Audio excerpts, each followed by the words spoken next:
حضرت عمر رضی اللہ تعالیٰ عنہ روایت کرتے ہیں کہ زید بن سعنہ نامی ایک یہودی تھا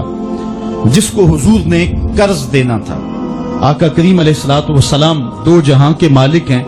لیکن حضور کا فقر اختیاری تھا۔ آقا کریم علیہ السلام کے گھر میں بسا اوقات کتنے کتنے دن چولہا نہیں جلا کرتا تھا۔ حضور ادھار لے کر کے لوگوں کی مصیبتوں کو بھی دور کرتے، اور گھر کا چولہا بھی بعض اوقات ادھار لے کے گرم کرنا پڑتا۔ اعلیٰ حضرت فرماتے ہیں مال کے کونین ہیں گو پاس کچھ رکھتے نہیں، دو جہاں کی نعمتیں ہیں ان کے خالی ہاتھ میں۔ تو کہتے ہیں کہ ایک دن حضور علیہ السلام کی خدمت میں ایک شخص حاضر ہوا جس کا نام زید بن سعنہ ہے اور یہودی ہے، اور اس نے حضور علیہ السلام سے قرض کا تقاضا کیا، لیکن تقاضا اتنے سخت انداز سے کیا کہ اس نے حضور علیہ السلام کی قمیص کو پکڑ کے کھینچا بھی۔ تو حضرت عمر رضی اللہ تعالیٰ عنہ نے جب دیکھا تو بڑے گھور کے اس کی جانب دیکھا اور اس کو پیچھے ہٹاتے ہوئے کہا کہ تجھے شرم نہیں آ رہی کہ اللہ کے رسول کے ساتھ کیسے سلوک کر رہا ہے اور میں تیرے سامنے موجود ہوں؟ تو حضرت نبی رحمت صلی اللہ علیہ وسلم نے حضرت عمر کو کہا عمر مجھے تجھ سے اس بات کی توقع نہیں تھی، ذرا غور کیجئے حضور علیہ السلام کی اس سیرت کے انداز کو۔ ایک شخص آ رہا ہے اور حضور سے سختی کر رہا ہے، ابھی حضور کو قرض لٹانے کی جو تاریخ ہے اس میں بھی 4 دن باقی رہتے ہیں اور وہ ناجائز سختی کر رہا ہے۔ حضرت عمر رضی اللہ تعالیٰ عنہ نے جب اس کو گھورا اور سختی کی تو حضور علیہ السلام نے فرمایا عمر مجھے تیرے سے اس بات کی توقع نہیں تھی، تمہارا کام تو یہ تھا کہ مجھے حسن ادا کی تلقین کرتے کہ اچھے انداز سے قرض واپس کرو، اور اس کو جو ہے وہ نرمی کی تلقین کرتے، اور پھر آقا کریم علیہ السلام نے فرمایا اس کا قرض ادا کر دو، اور اے عمر جو تم نے اس کو گھورا ہے اس کے بدلے میں 20 وسق زیادہ کھجوریں بھی تم اس کو دو گے۔ تو زید بن سعنہ نے جب حضور علیہ السلام کی اس سیرت اور اس کردار کو دیکھا اور حضرت عمر رضی اللہ تعالیٰ عنہ 20 وسق اس کو کھجوریں دے رہے تھے، تو اس نے حضرت عمر کو بتایا کہ میں یہودی ہوں اور میں نے تورات کے اندر نبی آخر الزماں کی شان اور عظمتوں کے بیان کو پڑھا ہے، یہ بات ابھی رہ گئی تھی، باقی ساری نشانیاں میں نے حضور میں دیکھ لی تھی، اب یہ نشانی رہ گئی تھی، آج میں نے یہ بھی دیکھ لی۔ اور پھر وہ حضور کی خدمت میں حاضر ہو کر اسلام کے دائرے میں داخل ہو کر حضور کا عبدی غلام بن جاتا ہے۔ تو یہ انداز حضور علیہ السلام کی سیرت کا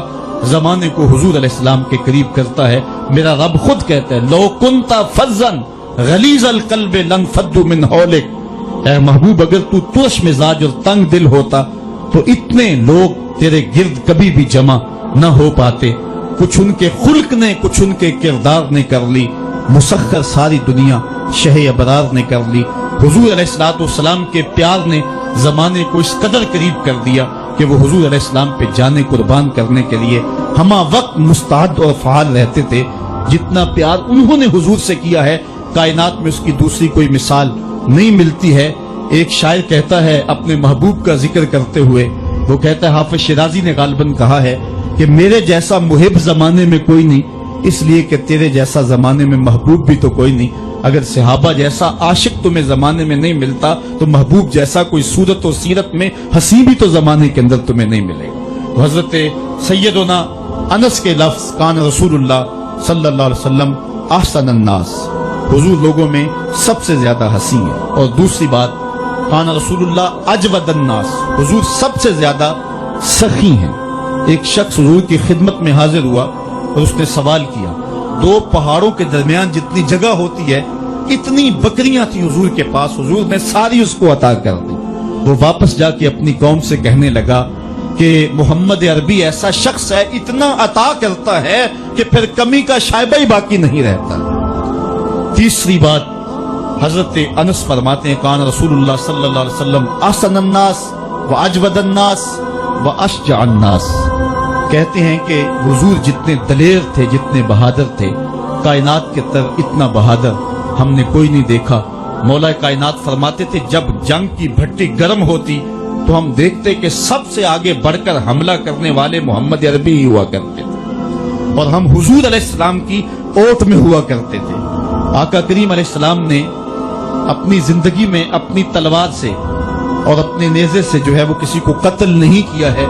صرف ابی بن خلف وہ بد نصیب شخص تھا جس نے کہا تھا کہ میں نے گھوڑا رکھا ہے جس کو 16 رتن مکئی کے دانے روز ڈالتا ہوں اور اس گھوڑے کے اوپر سوار ہو کے میں آؤں گا اور اے محمد معاذ اللہ آپ کو شہید کر دوں گا، تو حضور علیہ السلام نے فرمایا اللہ نے چاہا تو میں تجھے قتل کروں گا۔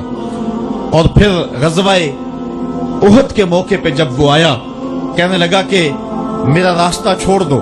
اور پھر وہ گھوڑا لے کر کے آگے بڑھا، صحابہ آگے بڑھنے لگے تو حضور نے فرمایا پیچھے ہٹ جاؤ۔ حضرت حارث بن سما سے حضور نے چھوٹا سا نیزہ لیا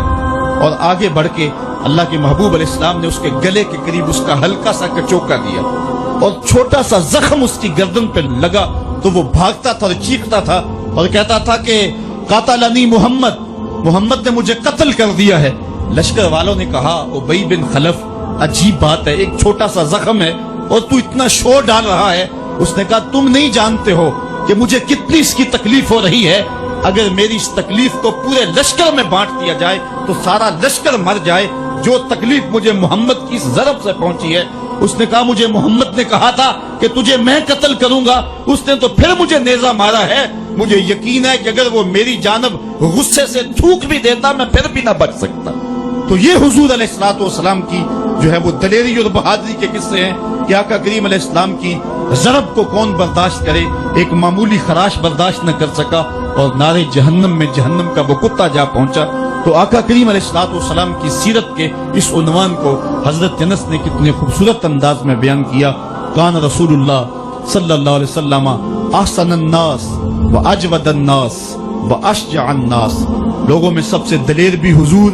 سب سے سخی بھی حضور اور سب سے صورت و سیرت میں حسین بھی حضور۔ حضرت نبی رحمت صلی اللہ علیہ وسلم غزوہ حنین کے موقع پہ آپ دیکھیں سفید خچر کے اوپر سوار ہیں اور ایک پہاڑی درے میں کافر گھات لگائے بیٹھے تھے۔ جب اچانک انہوں نے تیر اندازی کی تو لشکر اسلام میں بھگدڑ مچ گئی۔ اس وقت حضور تھے جو خچر کو آگے بڑھا رہے تھے، حضرت عباس رضی اللہ تعالیٰ عنہ رکاب تھامے تھے اور آقا کریم کہہ رہے تھے انا نبی لا کذب انا ابن عبد المطلب، میں نبی ہوں اس میں کوئی جھوٹ نہیں، میں عبد المطلب کا بیٹا ہوں۔ تو حضور علیہ السلام کا یہ انداز کہ جب میدان کے اندر بھگدڑ مچی ہے تو سب سے آگے بڑھ کر کے کفار پر حملہ کرنے والے سفید خچر کے اوپر مصطفیٰ ہیں۔ علماء نے حضور کی بہادری کے اس قصے کو بیان کرتے ہوئے فرمایا جنگوں میں خچر کا سفید ہونا، ایک تو خچر کا ہونا بہادری پہ دلیل ہے اس لیے کہ گھوڑے رکھے جاتے ہیں کہ بھاگنا آسان ہو، اور دوسرا مٹیالے رنگ کے جو ہیں وہ جانوروں کی سواری کی جاتی ہے، یہ فوج کی وردی کا رنگ مٹیالہ، اس کی حکمت بھی یہ ہے۔ لیکن آقا کریم علیہ الصلوۃ والسلام سفید خچر پہ جو ہے وہ سوار تھے۔ حضور اتنے شجاع تھے، اتنے بہادر تھے، میدان میں بھاگنے کے لیے نہیں آتے تھے بلکہ حضور کفر کے چھکے چھڑانے کے لیے میدان میں داخل ہوا کرتے تھے۔ آقا کریم علیہ الصلوۃ والسلام کی سیرت کا وہ کون سا پہلو ہے اور وہ کون سا رنگ ہے جس نے معاشرے کو روشنی اور معاشرے کو اجالا نہیں دیا؟ آج میرے اور آپ کے آقا و مولا کی یہ سیرت ہمیں حضور علیہ الصلوۃ والسلام کی محبت کا حقدار بنائے گی۔ حضور اس دنیا کے اوپر مکارم اخلاق کی تکمیل کے لیے جلوہ گر ہوئے اور قرآن آپ کے خلق کی گواہی ہے، اس لیے حضور کی سیرت کو اپنانے کا تقاضا یقیناً آج کی اس بابرکت محفل میں آج کا یہ اجتماع ہم سے کر رہا ہے۔ ہم اپنی زندگی کو اور طرز حیات کو حضور کی سیرت کے سانچے میں ڈھال کر کے زندگی کی ایک ایک سانس اور ایک ایک لمحہ حضور کے نام پہ گزار دیں گے۔ اور آقا کریم علیہ الصلوۃ والسلام نے جس انداز سے اپنا خوبصورت زمانہ اور حیات ظاہری کا وقت گزارا اور ہمارے لیے روشنی چھوڑی، وہ قیامت تک آنے والی نسلوں کے لیے ایک اجالا ہے۔ امت مسلمہ بھانج نہیں ہے کہ اس کو عبادات کا طریقہ کسی اور جگہ سے لینا پڑے اور حسن اخلاق کسی اور جگہ سے لینا پڑے، اس کو قوانین کسی اور جگہ سے لینے پڑے اور ان کو جو ہے وہ اپنی عائلی زندگی کا نظام کسی اور جگہ سے لینا پڑے۔ ہماری زندگی کے سارے نمونے مصطفیٰ کریم کی ذات میں موجود ہیں۔ میرے رب نے کہا لَقَدْ كَانَ لَكُمْ فِي رَسُولِ اللَّهِ أُسْوَةٌ حَسَنَةٌ، حضور کی زندگی تمہارے لیے بہترین نمونہ ہے۔ اللہ حضور کی زندگی کا نور ہمارے من میں اتار دے،